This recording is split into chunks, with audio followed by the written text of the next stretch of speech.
নাহমাদুহু ওয়া নুসাল্লি আলা রাসূলিহিল কারীম আম্মা বা'দ। সম্মানিত দর্শক ও শ্রোতা মণ্ডলী, সবাইকে জানাচ্ছি আন্তরিক শুভেচ্ছা ও অভিনন্দন। আমি এখন আপনাদের সামনে আলোচনা পেশ করব প্রখ্যাত ইসলামিক স্কলার, রাজনীতিবিদ, ইলমি ব্যক্তিত্ব সৈয়দ কুতুব শহীদ রহমতুল্লাহি আলাইহি এর পরিচিতি সম্পর্কে। সৈয়দ কুতুব রহমতুল্লাহি আলাইহি এর নাম হলো সৈয়দ, তার বংশ নাম হলো কুতুব। তিনি 1906 সালের 9 অক্টোবর মিশরের উসইউত জেলার মুসা নামক গ্রামে জন্মগ্রহণ করেন। তার পূর্বপুরুষেরা আরব উপদ্বীপ থেকে এসে মিশরের উত্তরাঞ্চলে বসবাস শুরু করেছিলেন। তার পিতার নাম হাজী ইব্রাহিম কুতুব, তিনি একজন কৃষক ছিলেন। তার মায়ের নাম ফাতেমা হুসাইন ওসমান, যিনি অত্যন্ত ধার্মিক একজন মহিলা ছিলেন। তারা মোট 5 ভাই বোন ছিলেন। 2 ভাই, তার অপর ভাইয়ের নাম হলো মোহাম্মদ কুতুব। তার বোনেরা হলেন নাফিসা কুতুব, আমিনা কুতুব এবং হামিদা কুতুব। সৈয়দ কুতুব ছিলেন সবার বড়। গ্রামের প্রাথমিক বিদ্যালয়ে সৈয়দ কুতুবের শিক্ষা শুরু হয়। মায়ের ইচ্ছা অনুযায়ী তিনি কোরআনুল কারীমের হেফজ শৈশবী সম্পন্ন করেন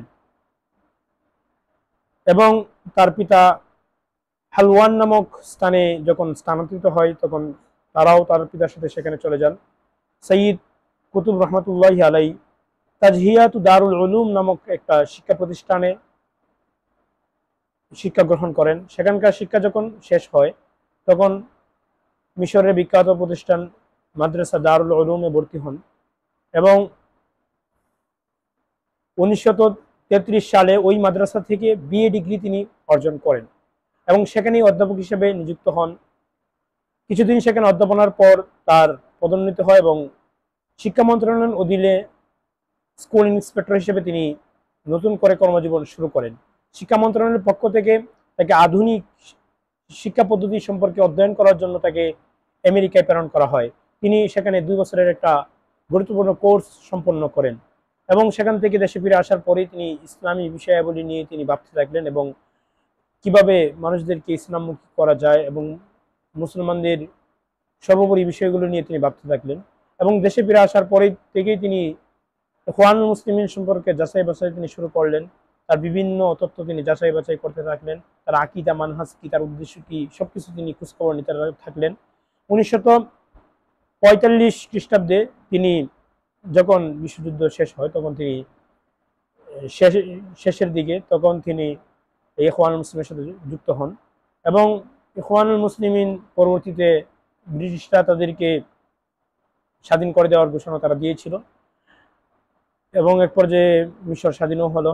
মিশরের তৎকালীন সময়ে প্রাথমিক পর্যায়ে প্রেসিডেন্ট ছিলেন জামাল আব্দুল নাসের। জামাল আব্দুল নাসের প্রাথমিক পর্যায়ে ইখওয়ানুল মুসলিমিন বা ব্রাদারহুডকে পরিপূর্ণভাবে সমর্থন এবং সহায়তা করতেন এবং তারা একে অপরকে পরস্পরের সহযোগিতা করতেন, কারণ উভয়েরই মাকসাদ ছিল যে একটা সুন্দর একটা রাষ্ট্র গঠন করা। কিন্তু জামাল আব্দুল নাসের যখন দেখতে পেল যে ইখওয়ানুল মুসলিমিন পুরোপুরিভাবে ইসলামকে প্রমোট করে আর জামাল আব্দুল নাসির কিছুটা সে সমাজতন্ত্রের দিকে সে ধাবিত হয়েছিল এবং সে সমাজতন্ত্রের নিয়মাবলী বাস্তবায়ন করার প্রয়াস সে চালিয়েছিল। আর 1954 সালে ইখওয়ানুল মুসলিমিন নামে একটা পত্রিকার যার সম্পাদক ছিলেন সৈয়দ কুতুব রহমতুল্লাহ আলাইহি, তার লেখনী ধারণা ছিল, এতদিন পর্যন্ত তিনি লেখক হিসেবে মোটামুটি একটা স্বীকৃতি পেয়ে গিয়েছিলেন এবং তার লেখার এবং লেখনী শক্তির মাধ্যমেই ইখওয়ানুল মুসলিমিনের জনপ্রিয়তা দিন দিন বাড়ছিল। তখন এই পত্রিকাতে যেহেতু ব্রিটিশ সরকারের বিরুদ্ধে লেখা হচ্ছিল, এই কারণে এই পত্রিকা বন্ধ করে দেওয়া হয়। এরপর 1964 সালের মাঝামাঝি সময়ে ইরাকের প্রেসিডেন্ট আব্দুল সালাম আরিফ মিশরে তিনি গমনে গিয়েছিলেন। তিনি সৈয়দ কুতুব রহমতুল্লাহি আলাইহির মুক্তির ব্যাপারে কর্নেল আব্দুল নাসেরের কাছে সুপারিশ করলে সেই সুপারিশ গ্রহণ করে তাকে মুক্ত করে দেন। নামকাস্তেই মুক্ত দিয়েছিল, তাকে নজরবন্দি করে রাখেন। এরপরও তার উপরে বিভিন্ন ধরনের অভিযোগ তিনি উত্থাপন করেছেন যে তিনি নাকি পুনরায় রাষ্ট্রের জন্য হুমকির কারণ হয়ে দাঁড়াচ্ছেন, তিনি রাষ্ট্র ক্ষমতা গ্রহণের জন্য চেষ্টা করতেছেন এবং এক সমাবেশে তিনি ঘোষণা করেন যে সৈয়দ কুতুব রহমতুল্লাহি আলাইহি নাকি তাকে হত্যা করার ব্যাপারে ষড়যন্ত্র করছে, ইখওয়ানুল মুসলিমিন তাকে হত্যা করার ব্যাপারে ষড়যন্ত্র করছে। এই অভিযোগ উত্থাপন করে তাকে পুনরায় কারাবন্দী করা হয় এবং তাকে বিভিন্ন ধরনের মানসিক এবং শারীরিক নির্যাতন প্রদান করা হয়। প্রথমে তাকে 15 বছরের কারাদণ্ড প্রদান করা হয়েছে, কিন্তু সেটা বাস্তবায়ন হওয়ার আগেই ইরাকের প্রেসিডেন্টের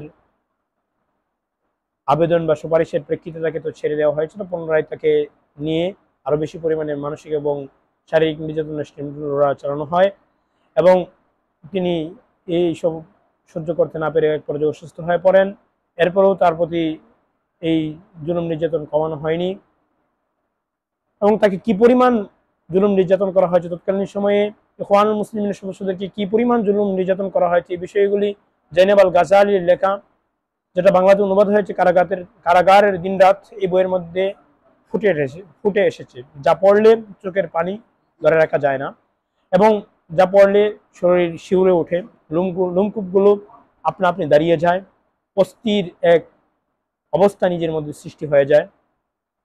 আহমদ রায়েফের বইয়ের ভিতরেও এই বিষয়গুলো ফুটে এসেছে, নব্য ফেরাউনের কারাগার নামে যেটা অনুবাদ হয়েছে।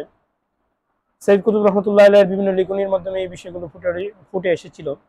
অর্থাৎ সরকারের বিরুদ্ধে যারাই কথা বলেছে, যারাই জামাল আব্দুল নাসিরের বিরুদ্ধে কথা বলেছে, তাদেরকেই কারাগারে নিয়ে বিভিন্নভাবে আক্রমণ করা হয়েছে। ইখওয়ানুল মুসলিমিন সদস্য সন্দেহ করে তাদেরকে নিয়ে করা হয়েছে, প্রহার করা হয়েছে। সৈয়দ কুতুব রহমতুল্লাহ আলাইহি ওনারা যেহেতু ছিলেন নেতৃস্থানীয় ব্যক্তিবর্গ, সেই হিসেবে তাদেরকে জুলুম নির্যাতনের মাত্রাটা আরো বেশি করে প্রদান করা হয়েছিল। তিনি তাফসীরু জিলালুল কোরআন লিখেছিলেন এবং আরো অন্যান্য অনেক অনবদ্য গ্রন্থ তিনি লিখে গিয়েছিলেন